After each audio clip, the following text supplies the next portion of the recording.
3 دکامبر سال 2022 تخمینا ساعت 00:30 دقیقه راننده автомашини تمغه مرسدس بنز امامقلوف عبدالسلام سال تولدش 1989 ساکن نویه دوستی هنگام حرکت از سمت شهر بختر به سمت نویه دوستی از عهده اداره واسطه نقلیات نبر آمده با تراکتور تحت اداره تاشتی میرف عبدالنظر سال تولدش 1963 ساکن نویه جلال الدین بلخی که در کنار راه برای تعمیر می ایستاد برخورده است.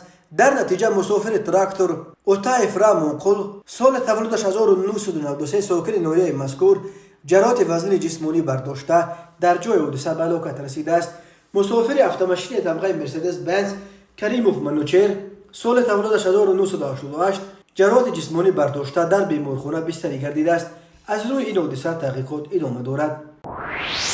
به شعبه وزارت کارهای داخلی یک در نویه سینا با عریضه مرد 29 ساله ساکن شهر دوشنبه مراجعت نموده است که 3 دکامبر سال 2022 تخمین ساعت 04:44 دقیقه هنگام حرکت در کوچه جامع پایتخت قرار داشتنش مرد 27 ساله ساکن شهر دوشنبه با راه آشکارا از دستش یک عدد تلفن موبیلی تمغه سامسونگ A32 را گرفته از جای حادثه غیب شده است.